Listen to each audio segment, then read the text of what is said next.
full of wonderful information. Florida, everything around and about in the state.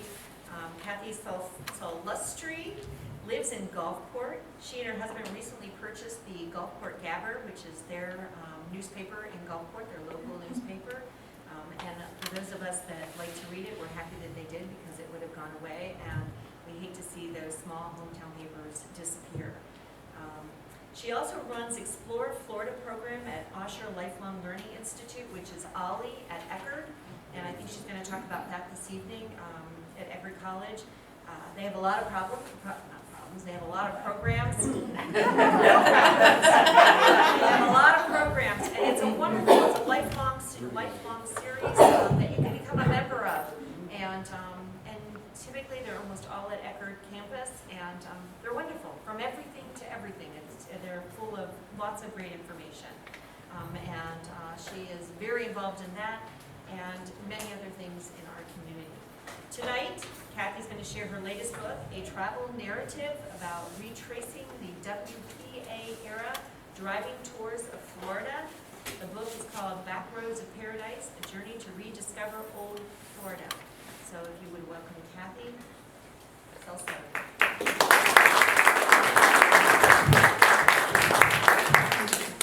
Hi, thanks for having me. How is this?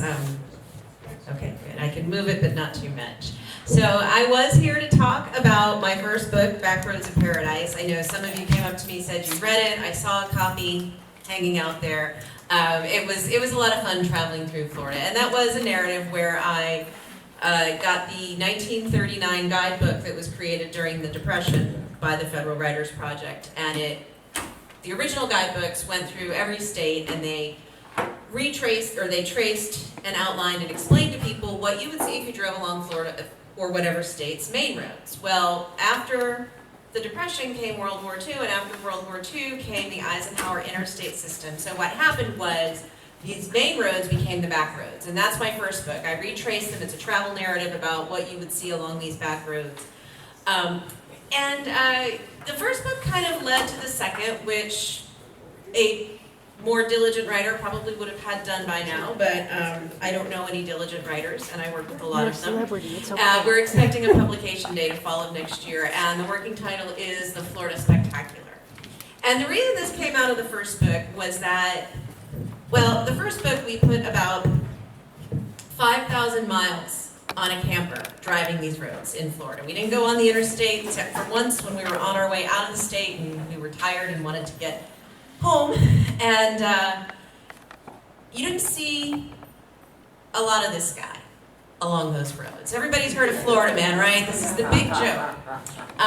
Florida Man arrested throwing gator through a car window. Florida Man arrested for breaking into a house to take a nap. I mean, there's no shortage of these really just ridiculous stories about Florida Man. My theory is that Florida Man is from somewhere else and just moved here recently. That doesn't meet with, that's not as sexy in the headlines, I guess. But I was tired of feeling bad or thinking I should feel bad about living in Florida because I really like it here. I've had a lot of really interesting jobs aside from writer. I've been a kayak guide. I've worked on dolphin watch boats. I've spent a lot of time outdoors in Florida. I have spent a lot of time traveling through the state, and very rarely do I see these people making these headlines. In fact, never. There was one incident where I found a guy trying to drown a rattlesnake, but honestly, we were pretty close to the Georgia border, and I'm thinking, so I have two ways I can intro this book and this talk, and I'll let you choose. I have one story I tell about being stranded across the country on September 11th, and another story that ends with me drinking champagne out of a conch shell in Key West. Which one do you want? I had a feeling that's how that was going to go. That's good, because that's the one the editor chose for the introduction to the book. A few years ago, pre-COVID, I was down in Key West because I had a book signing at Books and Books, which is an independent bookstore owned by Judy Blume. It's run as a nonprofit. And I have a friend who is, well, he's a former historian at the Florida Keys History and Discovery Museum. Now he's kind of a freelance historian, which is really a thing you can do. Brad Bertelli, he has a wonderful Florida Keys history Facebook group. And he's just a real charming guy. I met him a few years before this, and he knew I was going to be down there. He says, well, if you're going to be down in Key West, you've got to meet my friend David Sloan. We'll come down, we'll have breakfast, and I want you to meet David. And we went to a place called the Hogfish Grill on Stock Island. Who here has been to the Florida Keys? Who here has been to Key West? Who here has heard of Stock Island but not been there? Okay, who's been to Stock Island? How long ago, Bobby? Probably about 6 months ago. Okay, so you see what it's like now. Oh, yeah. Stock Island used to be the place to go to get rid of a body. Now it's changing into something a little bit different. And Hogfish Grill is, the guy who owns it says he used to be a gardener for Jimmy Buffett when Buffett lived in the Keys. You know, everybody has the story that connects them to somebody else in the lower Keys. So Brad and his wife and David and his fiance and my husband and I met and we had breakfast. And we started doing this thing that when you get Florida historians together, we do what somebody's shaking, you know what happens, right? Because, you know, at this point, Brad's wife, David's girlfriend, and my husband are like, yeah, we're just gonna go, y'all will be fine. I call it Florida-splaining. Have you heard the term mansplaining? Yes. Yes, okay. Well, I like to call it Florida-splaining, where we get together and we start saying, yes, but did you know this? And yes, but did you know that? David Sloan runs some haunted history tours in Key West, but he does, can I just, Yes. okay, I'm sorry. No. He does what I like to call stealth history, meaning you show up for the haunted part and you end up learning about the yellow fever pandemic of the Civil War. And before you know it, you've learned all these things, and maybe you've seen a ghost, maybe you've seen the world's most haunted doll. David Sloan also has a little bit of P.T. Barnum in him. He's very good. So of course his stories were all about the Keys, and Brad and I were doing this, and the next thing you know is he goes, I have this drink I want you to try. It's going to be the next big drink in the Florida Keys. Come back to my trailer, because everybody who owns property who is not Jimmy Buffett in the Keys lives in a trailer. So we go over to his trailer in Stock Island, and he says, wait there, and he gets a conch shell, and he pulls out Barefoot Bubbly, which I don't know if there are any wine connoisseurs here. Barefoot Bubbly is not it. This is a gas station wine, and it's okay. And the next thing I know, he has poured the bottle of sparkling wine into the conch shell, and he is passing it around for us to all drink out of the conch shell. And we do, because when in the Keys, do as the conchs do. But what I notice is two things. One, by the second round, the wine was more palatable. And two, we started to tell even more stories. We were probably sitting there for 3 hours, standing around a kitchen, just telling all these stories about Florida.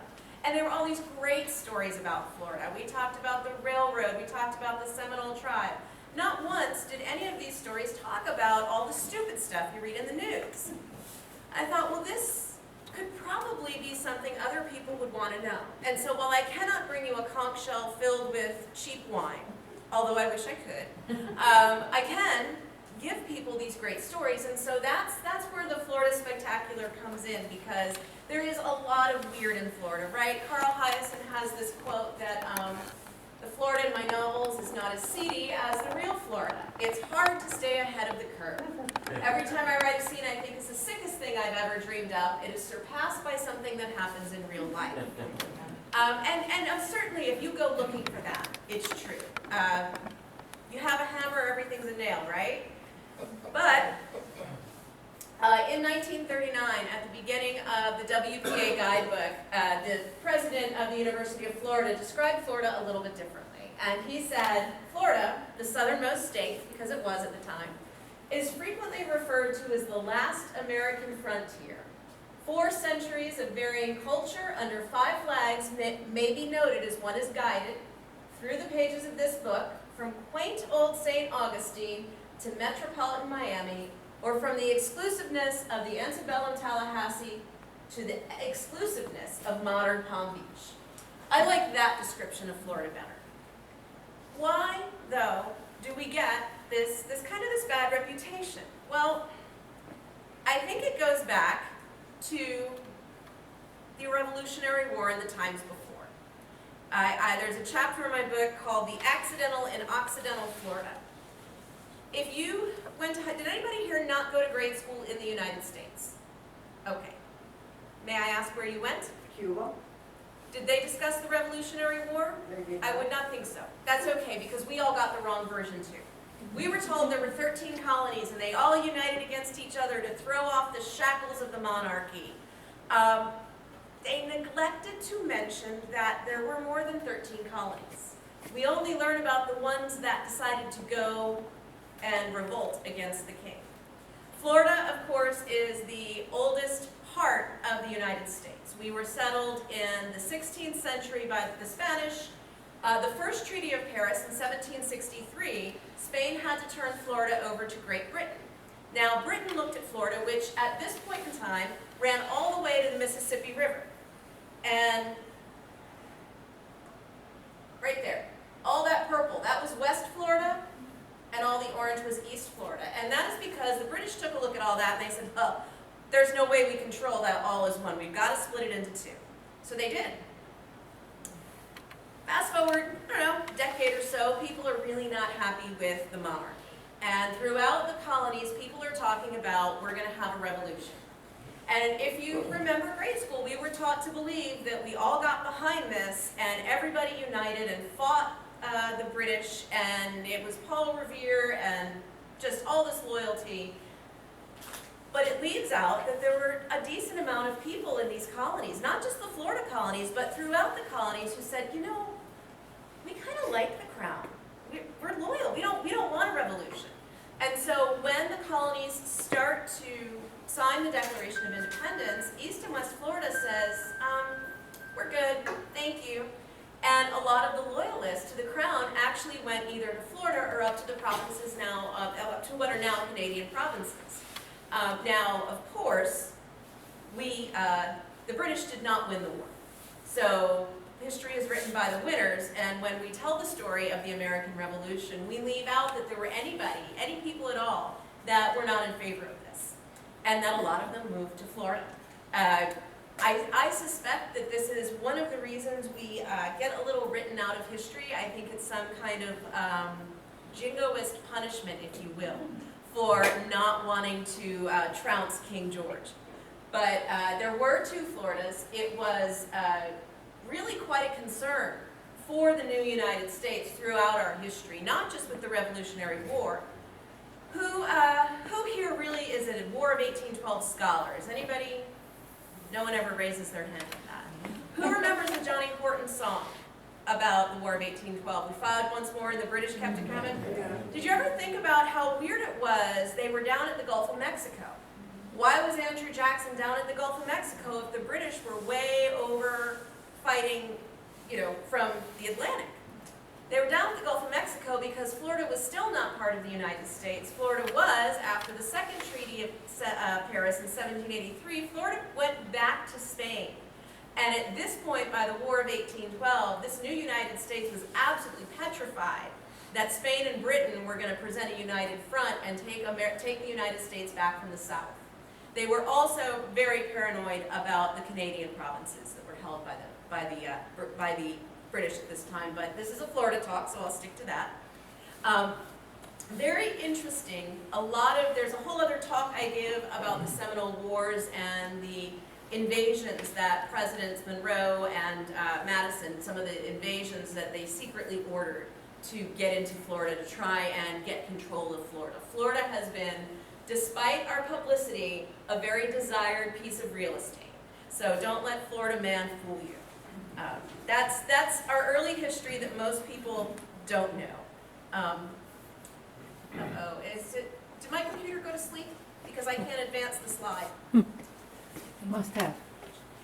Oh. One of the other, while we're waiting, if not, can you just press the arrow Yep. key for me? Sorry. No? One of the other things I talk about in the book, the Brooklyn Bridge. Is there anybody here from New York? There you go. I was born in New York, so get you. So this is another thing we don't think about in Florida, but the people who built the Brooklyn Bridge moved to Florida and managed to save the last piece of scrub in South Florida. start this way. Archbold Biological Station. Anybody ever been there, heard of it? It is in a place called Venus, Florida, which is not nearly as exotic as it sounds, but it is pretty remote.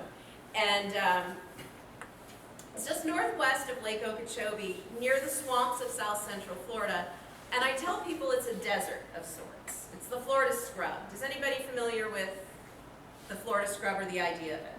You think of it as a very high, dry, almost a desert, except there's a whole bunch of trees, but not very tall trees. There's only a very few tall trees and a lot of underbrush. It is home to all types of wildlife that is not found anywhere else. The scrub jay, and obviously the bird, not the snake. That's a picture I took of a scrub jay in Archbold Biological Station. Indigo snakes, which is what you see on the bottom there. Does anybody really have a problem with the snake? Some people don't like looking at pictures of them, but they're good snakes. They are immune to rattlesnake venom, and they will eat rattlesnakes, so they're very good snakes. But they are also not very scared of people, and throughout human history, when an animal is not terrified of humans, it doesn't end well for the animals. So they are, of course, endangered. And Florida scrub habitat is where the scrub jay lives. It's the only place a scrub jay can survive.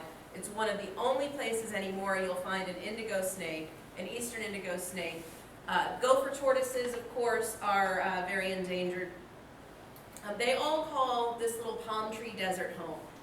And in recent history, which is basically to say as long as humans have found Florida a desirable place to live, our scrub has given way to development and other types of built environment. And that's because it's high and it's dry. And if you want to build a house in Florida, you don't, obviously quite a few people build them on the water, but the most secure way to build a house is to build it somewhere high and dry. So these higher areas have been the first ones to go for development. Now, the southernmost piece of scrub in Florida, which is essentially to say the southernmost scrub in the United States, only remains untouched, not because of our state's vast land acquisition program, and we do have a great land acquisition program, but because of the family that built the Brooklyn Bridge, the Roebling family. And anybody here from Clearwater, familiar with the Roebling residents up in Clearwater? Donald Roebling moved to Clearwater, and he built the Alligator, which was an amphibious tractor we used in World War II. Tested it right by the Clearwater Memorial Causeway. But that wasn't where the family came initially. Initially, they came down to the Lake Placid area. And they named it Lake Placid because Lake Placid, New York, and they were trying to make this kind of a winter residence. Melville Dewey Decimal System, he had a home down there, the Roeblings did. And they had started to create this community. It's right outside of Sebring. Margaret Roebling was not well, which was one of the reasons the Roeblings started coming to Florida, because there was a time in history where if a woman got ill and her health wasn't good, apparently the only solution we had was, well, you should move to Florida. We hear this story over and over again in Florida's history. Well, Margaret Shippen Roebling, and her husband, they were living in this area. She is also responsible for Florida's first state park. Wasn't a lot in this area at the time because, again, this is well before air conditioning or any real way of killing mosquitoes. So a lot of land they were able to purchase at a nice price, and she thought that the people in the area should have a park. So she said, well, I will donate $25,000 to the park, and I will give you this piece of land, and we will make it a park, and anybody can use it, but I would like to see matching donations even if people only give $1. And the people did. So it became kind of a privately owned public park that the Roebling family later turned over to the Florida State Parks. That's Highlands Hammock State Park, if anybody's been there. Now the other thing they did is they really were wealthy from the Brooklyn Bridge. It took 2 generations of women, and some work from their husbands too, to build the Brooklyn Bridge. Well, the men kept doing stupid things while they were building the bridge. I don't know if anybody's ever read the stories. One of the Roeblings, there was poor morale among the men who had to dive to work on the, I can't remember the real name of them, but like the pilings you sink a bridge in. Caissons, thank you. So he said, well, I'll go down there and dive with them and show them that it's fine. Well, it wasn't fine, and he got sick. and his wife had to help finish building the bridge. So when I say the women built the Brooklyn Bridge, that's not entirely untrue. Anyway, they had a great deal of money. They're down here. And Donald Roebling had a school friend named Richard Archibald. The wealthy don't just send their children to Oakhurst Elementary School, I guess. They all go to different private schools. So Donald Roebling and Richard Archibald were friends. And Richard Archibald, does anybody remember reading about it? Anybody read about the Explorers Club? Turn of the century, they would go explorations in Madagascar, they would go places. Richard Archibald was part of it. And he liked to go to the Far East. And then World War II happened. And all of a sudden, he wasn't doing any expeditions in India or anywhere else anymore. He wasn't going to Japan, certainly. So the Roebling family said, well, you know, he's a friend of yours. And at this point, of course, Margaret had died. She had ill health. And they had kind of given up on the idea of a winter home in Florida. But they still had all this property, including a spur of the railroad that went through their property. They had built a rail station there, and they had been filling the station, the depot, with the furniture and everything they were going to put in their home. But it was sitting there unused. They said, well, why don't we give the land to Richard, and he can do his exploring in Florida. And that's the only condition, is that he has to not build on this land. They took all their stuff out of the depot, handed it over to Archibald.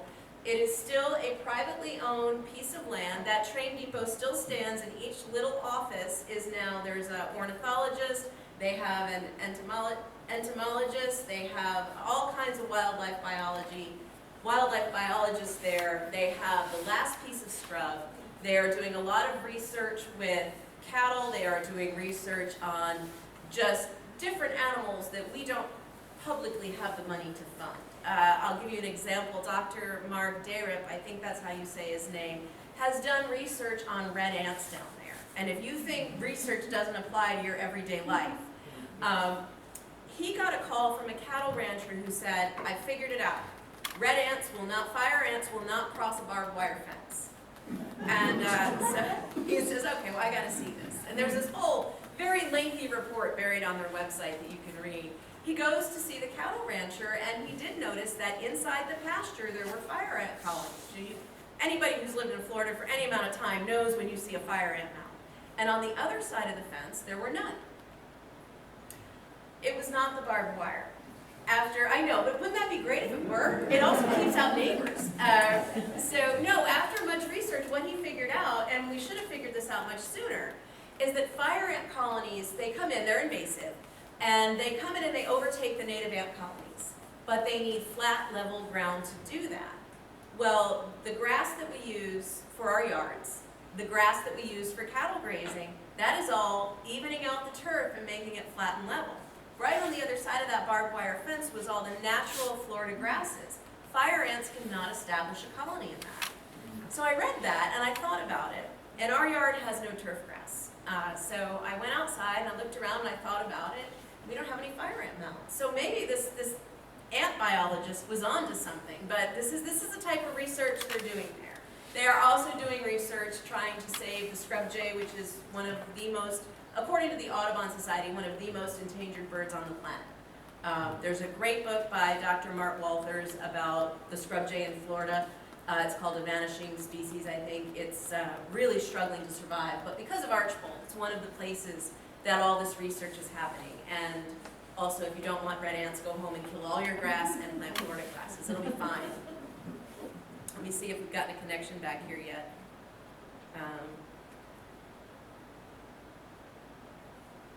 There we go. Thank you. The Everglades. Who's been to the Everglades? What do you think of when you think of the Everglades? Mosquitoes. You're stepping on my point here. Mangroves. Alligators. Water. All right. Anybody think of the coral reef in the Florida Keys? You should. There are 9 separate but interconnected ecosystems in the Florida Everglades. Of course, we think of mangroves. We think of swamps. We think of the cypress domes. I used to preface this part of the talk, telling people how I was at a talk actually at Ollie once at Eckerd, and a woman raised her hand and said, "How can I go to the Everglades and not get bitten by a snake?" And I had to really we do a disservice with this publicity about Florida. Every time we show the picture of the alligator on the golf course, we do a disservice because people are scared to go to these places. And I would always explain that, and as much time as I had spent wandering around outside in Florida, I had never been bitten by a snake. And that is still true. However, a few months after I started giving that talk, I came as close as I cared to come, and it was in the Everglades. It was a juvenile cottonmouth, and I almost stepped on it, and for the rest of that swamp tour, I didn't see anything but the ground. Because it was beautiful until then. But it's a beautiful place. Seagrass, Florida Bay, the cypress domes, of course. The Everglades is the reason we have good mosquito control in Pinellas County. Do you know how we fight mosquitoes in Pinellas County? Has anybody here ever heard of a fish called gambusia? Okay. Gambusia, they like to eat mosquito larvae, and they can live in almost no water. And we discovered them in a cypress dome, just like the big tall picture you see there, in the Everglades. In Pinellas County, we have a mosquito control department, and I've seen them do it. I couldn't believe this was still, after all the progress in technology and all the chemicals, what they do is they take these gambusia and they sprinkle them throughout the roadside canals and the ditches and everything, because that is what they have found to be the most effective way to control mosquitoes. So you can thank the Everglades for that. It is a very interesting system, though. Marjorie Stoneman Douglas said there is no other Everglades on the planet. And she is absolutely right. There is nothing like this anywhere else in the world. And it does a disservice to just think of the gators and the pythons. Or the pythons eating the gators, or the bobcats eating the python eggs. We're not going to talk about any of that. But the Everglades does actually start at SeaWorld's front door. Historically, the Everglades, the headwaters flowed from the Reedy Creek, the Shingle Creek and Reedy Creek areas, which you can trace as far north as, there's a gas station there now, but there's a trickle behind the gas station. So it used to flow in one massive sheet. The Kissimmee River Valley, it wasn't really a river like it is today, would go all the way down the Kissimmee River Valley into Lake Okeechobee. That's all part of the Everglades. You have to think of the upper Kissimmee River Valley, Reedy Creek, Shingle Creek, basically anything north, being very rough here, of State Road 60, as the upper Kissimmee. That's the brains of the Everglades. And what is happening up there is affecting each one of those systems and affecting how the reefs look in the Florida Keys. So I always encourage people, when we talk about the Everglades, you want to talk about the gators, that's great. They are usually very lazy unless they're being fed by people. But really, let's talk about the Kissimmee River, which is a whole beautiful, horrible mess. It's the river that was so nice we fixed it twice. The Army Corps of Engineers straightened it to give more land to the cattle ranchers, but the water didn't want to be straightened, and it was an environmental disaster. So then we paid the Army Corps of Engineers a second time to go back and fix it again, which would have been a lot easier had we not fixed it the first time. And if you want to see a great example of the two rivers, take a boat or a kayak out, and I would encourage you to go to Lake Kissimmee State Park, put your kayak or your boat in at the ramp there, paddle around, that's part of the river that is no longer straightened, and then go over to Westgate River Ranch, use their ramp, and put your kayak in on that side, and that is the part of the river that has been straightened, and you see two totally different environments. The lower part is completely sterile, but you can still see just beautiful, abundant wildlife and some real water moving in the upper part. All feeds the Everglades. It really is pretty amazing. You can, of course, snorkel and fish in the Keys. You can see a crocodile in the Everglades. I saw a crocodile at a boat ramp in Flamingo last year. And this is another example of our press getting ahead of us. You know, we hear about crocodiles and we all immediately think of the saltwater crocodile, right? The horrible, vicious beast. I was talking to a national park ranger and I asked him if he had ever seen a crocodile. He goes, yeah, there's one right over there. Do you want to go see it? And I am not the person who is ever going to err on the side of caution, so of course I say yes. And there was a crocodile sleeping in the boat ramp, just under the water. And I said, do you have a lot of problems with odors? And he says, actually, they're very lazy. And I said, okay. I mean, but do they get concerned here? Are you ever concerned? He says, no. He says, in fact, we had one gentleman, and I don't actually think he said gentleman, who attempted to ride a crocodile. Thought it would be fun to jump on it. He said the crocodile threw him off, and the guy just got away with scratches. The crocodile couldn't even be bothered to attack. So I'm kind of the cheerleader for the Everglades is not as deathly as we think it is. I think the more you go into places like this, the easier it is to really see the beautiful part of Florida. So I never hesitate, which is how I end up very close to baby cottonmouths sometimes. And then, of course, we're going to talk about great places, our springs, our Florida springs. Florida has more freshwater springs than any place else on the planet. We have, by last count, 933 known springs in Florida. That does not count the springs that may be on private property that we don't know about, and it does not count the springs that have dried up and have no flow anymore. They are absolutely beautiful. I've never been in a spring and thought, well, this was just a disappointing day. I'm going up to Poe Springs next week in Gainesville. I'm going to be spending some time there, a day there paddling, and the run that we're doing is going to take us past 8 springs. See, I hold up 3 fingers, I don't matter. 8 springs in 4 hours. It's a downriver paddle, and there's 8 springs just in that short little paddle. They're everywhere, and they're also the reason, or a symptom, or a result of the fact that we have some of the cleanest drinking water on the planet. Now, who here does not like the taste of our drinking water? It's okay, I hear it a lot. Well, a lot of the taste in our drinking water comes from chlorine and magnesium. And that is because our springs are fed by something called the Floridan aquifer, which is an underground river of water that is compressed inside a limestone tunnel. So when you get the water out to earth, when we pump it out for drinking water, or whether it comes forth naturally from the pressure, which forms a spring, it has a lot of calcium and magnesium in it. And I always like to remind people that a lot of us are on calcium supplements, so maybe don't drink the bottled water. Just drink your tap water and you get your calcium naturally. It's vitamin water and it's cheap. But the springs all come from that underground river of water, and it does connect. The aquifer actually goes as far north as South Carolina, but the best parts of it are in Florida, and we do have water that needs remarkably little treatment, and that is something you don't see from all this river water that you pay so much for that comes from Colorado or wherever else. But our springs are definitely one of the more amazing things about our state. You may be noticing that I definitely have a bent about going outside in the state. The Florida Keys, there's some pretty interesting things about the Florida Keys, and I just like to make the point that somehow in the middle of, at the time, the hottest place on earth, we took the railroads through the hottest places and then decided that it wasn't enough that we went through the hottest place and the place with the most mosquitoes. We were then going to build a railroad to connect these little tiny islands and then turn them into a tourist center. And we'll get to the tourist center in a minute. I want to talk real quick about Fred. Fred is the tree on the old 7 Mile Bridge. Is anybody familiar with Fred? Fred is an Australian pine. And if you listen to people who rip them out of Fort DeSoto and our state parks, they tell you Australian pines are exotic invasives. They will come down immediately in a hurricane, and they all need to be ripped out.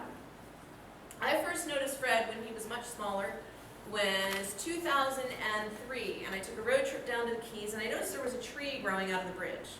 I thought it was odd, and every year since, I've watched this tree get bigger and bigger.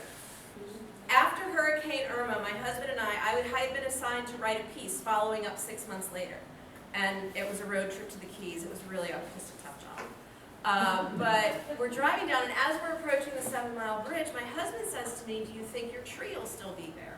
And I hadn't thought about this tree until just that moment. And I was very upset. And while the trees throughout the Keys, all those trees that supposedly were so much sturdier than these Australian pines, they were gone. This tree was still there. And I wrote about this tree. And that's when I started to find out about the tree, because I did an article about how the tree had made it through the hurricane. And the Florida Keys Convention and Visitors Bureau reached out to me to tell me that tree has a name. His name is Fred. Locals somehow decorate him every year for Christmas. He has his own Facebook page. He has his own book. Florida Keys Weekly did an interview with Fred last year just before Christmas. There is a second tree on the bridge now, and they have named her Wilma. I think it's a sweet story. I can't find the Fred book, though. I would love to see the Fred book. A little bit more out of the way. Matt Lachey, Bokeelia, St. James, who's been there? Oh wow, you're my people. It's nice. I love it there. I tell people that this is the island that time forgot. This is an island that it was in a pass, right? So it's not directly on the Gulf. So by the time the developers got done building condos and hotels up and down both coasts and they started looking at these middle islands, we already had laws protecting the mangroves. And so this is an island without any beaches. It does have a few motels with an M, certainly 2 campgrounds, and some traditional bed and breakfasts in Bokeelia. There are no hotels, there are no Holiday Inns, there are no Fairfields or anything like that. And it is not a tourist destination, and it is one of the only islands in Florida you can go to where you will not find tourists. There is a restaurant there called The Perfect Cup. I think it makes the best breakfast in Florida. And of course, this is an easy way if you've ever wanted to get on a boat and go to Cayo Costo State Park. There is a boat ramp here. They also have a mango festival every summer if you don't mind being very warm. They have a lot of mangoes there. They also have a very small airstrip that repeatedly gets trounced in hurricanes, but I think they've just gone to just tying airplanes down now. I don't think they even have hangars there anymore. But that's Bokeelia, just north of Fort Myers. So if you're looking for an interesting road trip, it's about a 2-hour drive, and it is a lot of fun. The Florida Panther gets a chapter in this book. The Florida Panther is obviously a success story, we hope, in the long term. And the reason I included the story of the Panther, I certainly didn't need to. Craig Pittman has written the book on it. He has written more about it than I will. Carlton Ward, Path of the Panther, Florida Wildlife Corridor, it's getting a lot of attention. But what I think is spectacular about this is the way we saved the panther. Yes, it was bad. We used to hunt them. It was a problem when the first Euro-Americans moved here and they brought cattle, and panther, who traditionally ate deer, realized they like steak just as much as venison. So it became a problem, and that wasn't so bad until we started really flooding the state with people. Because 1, we cut off their food supply, there wasn't a lot of deer to eat anymore. And 2, we decreased their habitat. Male panther needs about 200 square miles to thrive. Females need a little bit less, and the females, if they have some territory that overlaps, they're okay. The men, not so much, and they start to fight. And essentially, any time they spend fighting is time they're not spending making more panthers. So we had this breeding program that was a little bit unconventional, but is now being studied by other places where they have endangered species. We looked at the panther, we were down to 19 panthers. 20. And they realized that even if all those panthers bred, the gene pool was going to be far too narrow. And I like to, let's forget about science for a minute. Just the next time you're in a Walmart, look at the 19 people closest to you and picture you're the last 20 people on the planet. And you start to understand what the scientists were thinking, that maybe we need to enrich the gene pool. The problem is, there were no more big cats on the eastern seaboard anywhere. It didn't used to be that way. We used to have a bunch of them all up and down the coast, but we settled and we killed their food sources, and that's okay. I mean, it happened. We can't unring that bell. But what were they going to do? You can't make more panthers without other panthers. So they looked at the historical patterns of the panthers, and they realized that the Florida panther was at one time crossing paths with the ones from Texas. It wasn't, not Texas panthers, but it was another big cat. So what they decided to do is they thought about it, they did their science stuff, it's a technical term, and they said, well, we had not cut off the migratory paths, these animals would be breeding with the big cats in Texas. So they hired a guy and his coon hounds. This is important. Thank you so much. I left my reusable bottle at home. I will. Don't tell him. I hired a guy whose job in Texas was to take his coon hounds and find the mountain lions and trap them and kill them so they wouldn't eat the sheep. They said, Roy McBride. And they said, well, we kind of want you to do the same thing minus the killing.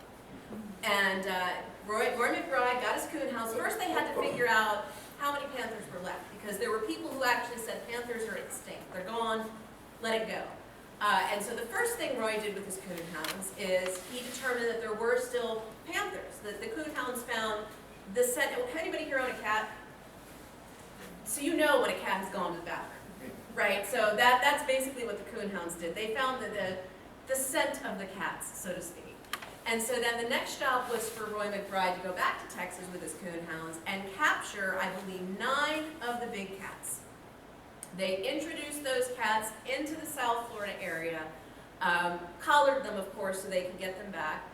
The breeding program worked. They were able to breed, and they started to see more panthers. So that's the first half of it. That was the part that the scientists can really, that the biologists can take credit for that. That was a successful breeding program. We have probably really done a lot to make sure the panther's going to survive. But the second part was, none of the female panthers would cross the Caloosahatchee River. Think of the Caloosahatchee River as a line between Lake Okeechobee and Fort Myers. The male panthers would swim across. Cats are great swimmers, by the way. Cats are better swimmers than dogs. Excellent swimmers. They just don't like it, especially if you make them. The male panthers would cross that Caloosahatchee River to go hunt and whatever else they needed, but none of the females would cross, which meant that when the panther wanted to mate, he had to go all the way back and breed there. And this was a problem because it was not going to sustain life. You didn't have enough room for the panther population to grow. They would eventually kill each other. March of 2016, a wildlife biologist named Jennifer Korn was watching some very grainy footage on the Florida Fish and Wildlife Conservation Commission cameras. Has anybody here seen the Carlton Ward camera trap pictures? They're beautiful, right? That's not what the state has. Okay, it's grainy, it's black and white, it's not the best, but she saw something and she kept checking, and finally she realized she was right. It was a panther with 2 kittens, and the camera was north of the Caloosahatchee. That was, well, Carlton Morrow told me, he says, that's the first time in my lifetime there has been a female panther north of the Caloosahatchee River.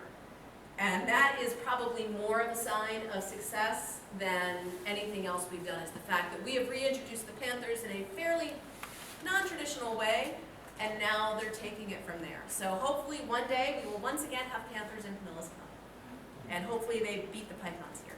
So that's my goal. And then of course I have a chapter about Disney, but not in the way you think. Disney World. Who's been?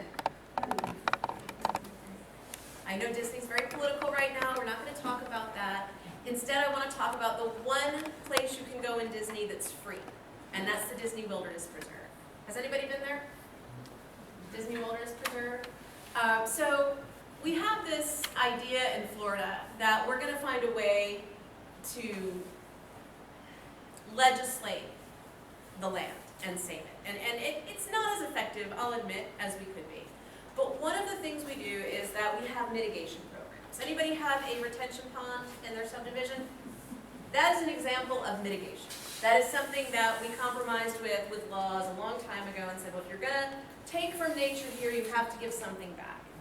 Well, when Walt Disney World wanted to build Celebration, which is the planned community, they had to do some form of mitigation. They were going to have to restore, there were some wetlands that they were going to be taking and converting to a neighborhood, and they had to mitigate it. And so they could have done what a lot of developers do, and they could have done far less than what they did. But what they ended up doing was, and they still are in the process of doing this, they found degraded cattle ranch land in Kissimmee. So once you take land and you ranch on it for a while, you've changed it. It is not considered first nature anymore, pristine. We don't think we still do this, but we used to dip cattle in arsenic to kill ticks. That arsenic didn't just stay on the cows, it ran into the soil and went into the groundwater. Of course, cows produce a lot of cow patties, which is gives a fair amount of fertilizer in that. There's a lot of herbicides and fungicides that are used on ranch land. So essentially, there was all this ranch land up for sale, and it was considered degraded land. And there was a developer who was ready to come in and buy it and put in just legions of homes. Disney, the Walt Disney World Company, bought that land as well as other parcels. They performed restoration that's very expensive, not like we can do on a state level. It was basically ground up restoration. They ripped it back, did a lot of work with the soil, and then they replanted it with Florida foliage that would have been there normally. This today is called the Disney Wilderness Preserve. They have turned it over to the Nature Conservancy, who manages it. Later on, towards the end, the Orlando Aviation Authority and SeaWorld, I think there was one other company, they also contributed some land to this, but right now, you can go into the Disney Wilderness Preserve. It's on Scrub J Lane. It's by Point Sienna, not by Disney. It's about 20 miles south of Disney. And at your back will be a Walmart and probably a Tire Kingdom. Go down the road, and if you could see, you would see a clear, undeveloped path between Point Sienna and Lake Okeechobee. It is one of the largest green spaces in Florida that is not managed by the state or by federal property. So Disney definitely gets some conservation points, and they're still doing it. They still buy these degraded lands, and they basically turn them, they paid for the restoration, but then they turn it over to the Nature Conservancy to manage. We were there right before the pandemic with an ollie group, and the only thing I saw there that was not native is I saw signs of wild hog, which the first pigs in North America came through Tampa Bay. Something like 50 hog were dropped off, and within 5 years there were thousands of them running throughout the country. Hog, by the way, is the only thing you do not need a license to hunt in Florida. You need a hunting license, but you don't need a stamp. There is no hunting season for hog. You can kill a hog anytime. Wild hog are mean. Mean and tasty is always a bad, bad recipe for the species. So that's Disney. And then I talked briefly about Key West, or the Keys, but I want to talk about Key West because I love how Key West came to be Key West. It does get a whole chapter in my book. Key West started out as an outpost. It was, there was some piracy, and very benefited really from having all that coral rock around Key West. And it was in 1830 the richest city in North America per person. It was ridiculously wealthy because we had wreckers. Ships would come through, they would maybe hit the coral, and then whichever boat got out to the sinking ship won the rights to salvage. Does anybody here have a boat? Does anybody know what sea tow is? Like AAA, you pay sea tow, I think $300 a year. Something goes wrong with your boat, they come out and get it. These wreckers were a lot like sea tow, except you didn't pay an annual fee. See, they would go out to rescue you and they would negotiate their fee right then. Doesn't leave you a lot of wiggle room. It turned into a very wealthy city. So wealthy, in fact, that the U.S. government sent agents down there to oversee the way that the wreckers were disposing of what they had gotten in their salvage. They didn't want to make sure that the money went back to the boats. No, they wanted to make sure it was taxed properly by the U.S. government. That was it. Signal lights and aids to navigation basically destroyed wrecking in Key West. It didn't do too well. And by the time we get to 100 years later, the 30s, we had gone from being the richest city in North America per capita to being so broke they couldn't pay their employees. This was not an on-paper bankruptcy. The city council asked the governor at the time, Dave Schultz, to pass an emergency resolution declaring Key West a disaster area, which enabled them to get assistance from the Federal Emergency Relief Administration, the WPAs. WPA projects, right? When we think about them, the Tennessee Valley Authority, we built roads, maybe you've seen a post office that was a WPA project. Well, the thing is, you asked for assistance, you didn't get to choose what you got. You got what you got. And what the federal government decided Key West needed was to become a tourist mecca. Now, keep in mind, this was not a tourist destination, had never been a tourist destination. There were no beaches. There really wasn't a lot there. There were some hotels for people who would stop over, maybe take a steamer over to the Bahamas.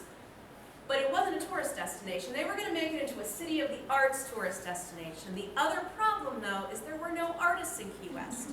So this idea that we have this organically formed artist colony in Key West is nothing but government interference. And that's okay.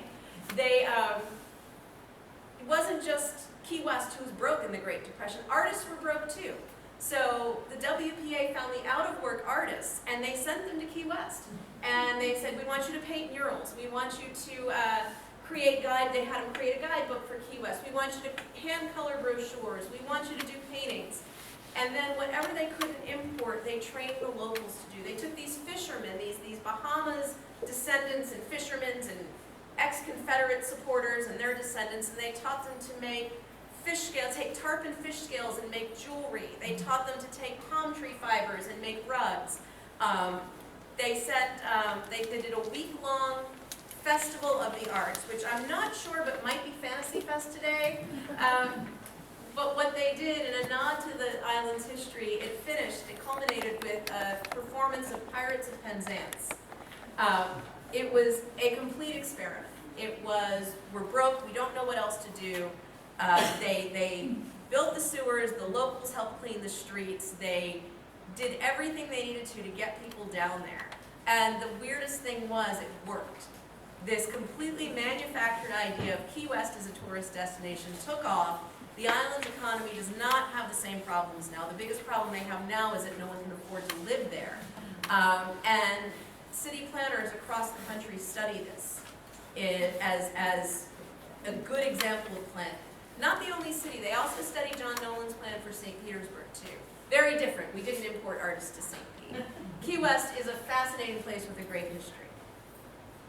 And then tonight I'm going to end with Henry Plant and Henry Flagler. You can always tell Plant because he had the slightly more ridiculous mustache. The two men who built the railroads down either coast of the state, essentially. I'm leaving out Shipley, who built the railroad in the Panhandle. That railroad was not quite as significant as the two running north-south and across the peninsula, and also Shipley was an active KKK member who they're pretty sure killed a bunch of people. So we're going to talk about Henry Plant and Henry Flagler, who also profited off the Civil War, but not quite in the same way. And what I like to mention, I know we're running out of time, what I talk about here is these two got a lot done in Florida and changed a lot about the state, but the main reason they did it, other than they were going to make a lot more money than any of us will ever see, is that they had kind of a rivalry. They were frenemies. Who's heard the word frenemies, right? They're friendly rivals. If you study the history of the hotels that they built, because as they went, Flagler went down the East Coast, Henry Plant went across the state and then down the West Coast, and they kind of hopscotched opening hotels, and you can see it. One of them would open a 50-foot swimming pool, and the next one would open a 70-foot swimming pool. And then all of a sudden, the next hotel, well, their swimming pool had a floor that covered it up, and there was a big theater they would have productions. And then the other one would open a hotel where there would be horse racing. I mean, they were trying to one-up each other. They were friendly. Henry Flagler invested in Plant's company. Supposedly, when the Tampa Bay Hotel was ready to open, Henry Plant sent an engraved invitation to Flagler to come, because Flagler was one of the investors, and Flagler simply telegraphed back, well, where the hell is Tampa Bay? And Plant said, well, just follow the crowds. It was kind of a friendly rivalry, but in doing this, we got the Biltmore here, that was Henry Plant's. We had the breakers, we have the breakers, and then of course Henry Plant took his railroad out to sea, which was destroyed in the hurricane of 1935, and then they used parts of it to build the overseas highway. That was much later. I want to finish with that. There's more I can, oh no, I don't want to finish that. I'm sorry. This is why the book has been delayed. This is what I wanted to tell you. The book was supposed to be done by now. Who here has heard of Polly Parker? It's okay. That's about right. I think she is the most significant woman in Florida history. I cannot pronounce her Seminole name. Initially, when I gave the publisher an outline for the book, there was going to be a chapter about the Seminole tribe of Florida. And I've been going down the Seminole tribe of Florida, and obviously here people are familiar with the Seminole. And you know the Seminole they are the tribe that has paved the way for any tribe to have gambling. They were the ones who fought Bob Butterworth, I believe, who was the sheriff of Broward County when they had a high-stakes bingo hall. And he said, you can't do it, and they said, well, take it to court. And basically the court returned the decision, it is sovereign land, you can have a casino. Now, whether or not you think gambling is good, this was the first time since essentially, well, the Revolutionary War, maybe a little bit before that, any Indian tribe had seen a path out of poverty that did not involve complete and total dependence on the United States government. The Seminole tribe, there are slightly more than 4,000 Seminole in the country today. Seminole tribe of Florida. They are a very small tribe, and they have, because they are a small tribe and because they are so very good at casinos, they have a slightly higher standard of living than many other tribes do. And they have this beautiful historic preservation office. Every Indian tribe in America has something called THPO, Tribal Historic Preservation Office. Seminole Tribe of Florida has some wonderful records. They've been very generous. I've been down there several times to go through their archives. For historians, the archival room is really something like out of a movie. They even have like the sticky pad you have to walk over to get the dirt off your feet. I mean, it's a clean room. It's beautiful. And I kept trying to write everything that I thought was great about the tribe into one chapter, and it wasn't working. And so finally, I had just had enough. We're late. I made it through the whole pandemic. This book should have been out. And I started to really focus on a woman called Polly Parker. And that, of course, is her Euro-American name. I cannot pronounce her other name. Polly Parker is significant because when we passed the Indian Removal Act, you have Trail of Tears. Everybody knows Trail of Tears. You might not realize that the Trail of Tears included tracking Indians down near the Everglades, putting them on a boat, bringing them to a concentration camp at Egmont Key, and then when they collected enough Indians, getting them back on a steamer, taking them up to New Orleans and marching them to Oklahoma. The plan was they wanted all the Indians out of Florida. We didn't know what the hell we were going to do with it yet, because keep in mind, we were legions away from controlling those mosquitoes or worrying about flooding in the Everglades, but we wanted them gone. So Polly Parker was one of the Seminoles who were captured. And you know, the more you study the history, it's really amazing we've gotten this far, because we've done some really stupid things. And I think there are a lot of things that I could talk about, but we are almost out of time. Polly Parker, and this is a story that I like to tell. If you Google her Seminole name, you will get 6 results on Google. 6. I didn't think you could only get 6 results for anything on Google. I didn't even know what that looked like. I thought my browser had stopped loading. We don't talk about it. She was taken to Egmont Key. See, what we would do, the soldiers would find the women, and they would get the women, and then the men would come out to defend the women, and then they would get the whole family. And they would put them on the boat. Gray Cloud, it was Gray Cloud. That was the name of the boat. Bring them to Egmont Key, and when they left Egmont Key, and they would cram the boat full of the Indians to keep them on the Trail of Tears, they would have to stop at St. Mark's, which is up in the Panhandle near Wakulla. And they would have to get more fuel. They would have to get more wood. Well, Polly Parker went to her captors, and she said, well, some of my people are sick, and I need to gather herbs because they're going to die. And they said, okay. And she says, well, I can't carry them all. I'm going to need some help. Can you send maybe 10 people with me? And no one thought twice about maybe give her a basket. They said, okay, you can go, but we're going to send a guard with you. 10 Indians, 1 guard. So they get off the boat, and they start to gather herbs. And then Polly Parker gives some signal, and they all scatter. And of course, this 1 guard can catch some of them, but didn't catch them all. Did not catch Polly Parker, and this is why that's significant. She made her way back on foot, we assume barefoot, probably mostly at night, from St. Mark's down to the Lake Okeechobee area. Once she got there, she had a daughter who had several daughters, and now, I'm not sure of the percentage, but most of the tribe can trace their lineage in some form or fashion to Polly Parker. If she had not escaped,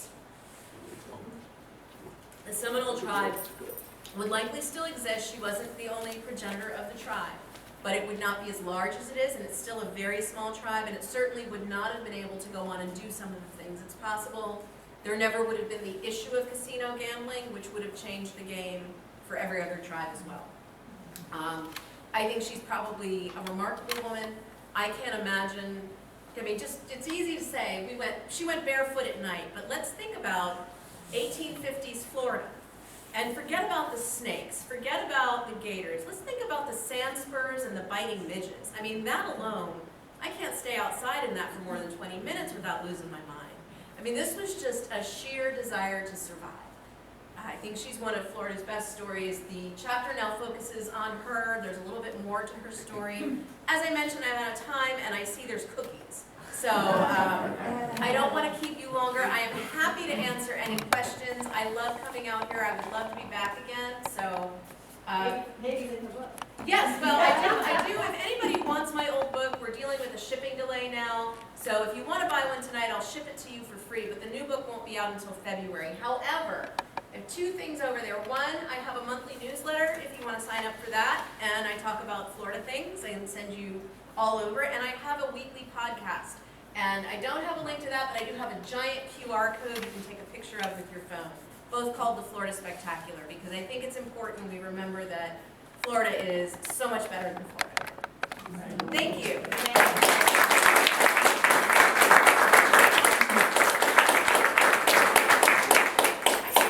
You can ask me anything you want. Chipley, I went to school at Pensacola, University of West Florida. Is Chipley named after that Yeah. Chipley? Chipley is named after that Chipley. He's kind of a jerk. Yeah. I wanted to say too, thank you for mentioning Ollie. I am the director of Explore Florida at Ollie, which is a niche program. Bobby is, I believe, the head of the curriculum committee, aren't you? Yes. So every term, winter, well, for me, there's 3 terms. There's summer, fall, and winter. We have a theme for our Florida courses. And in the fall, our theme is transportation in Florida. So we're going to have a lot of classes about the railroad, the steamers. I hope to get one about Seminole trading paths, State Road 24, for example. We also have some trips. We are going next week for 3 days to Gainesville. That one's sold out. We're going to be doing day trips with our summer camp, our Explore Florida summer camp. That's just one Wednesday a week for 5 weeks, where we're this summer the theme is back to the beaches. So we're going to go to Anna Maria Island one day. We're going to rent a private trolley and take you along Pinellas Beaches another day, do some education there, and then we are going to go up to Caladisi. And then we have it's called Summer Camp for Grown-Ups, so we end with a field day, but it's inside because nobody needs to be out in that heat.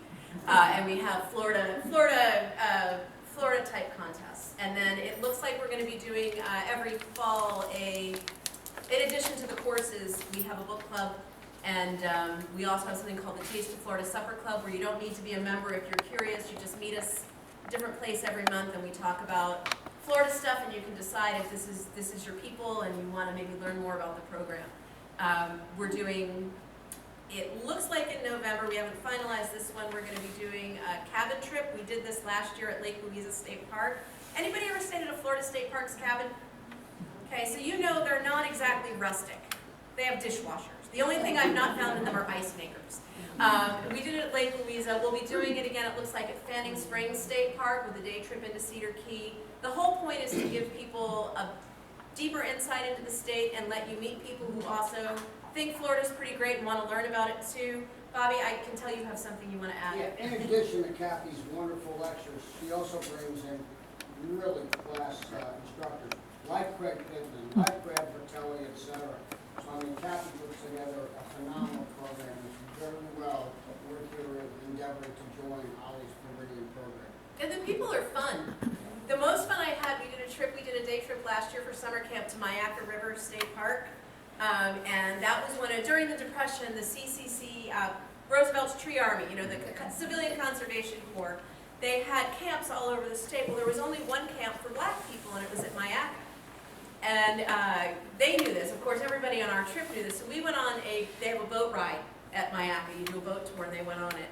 And one of the members, Susan Sullivan, went up to the boat captain afterwards, and she said, you know, you talked about the CCC, but you didn't mention that it was a black camp, and you really need to put that in your lecture. And I was just so proud of her right then. Oh, yeah.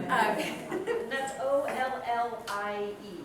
O-L-L-I. It's, if you just go to eckerd.edu/O-L-L-I, there's stuff there. But my cards are on the table. They're the little drink coasters, because you don't know what to do with it, and you'll see it in a week and be like, all right, I guess I got to buy her book.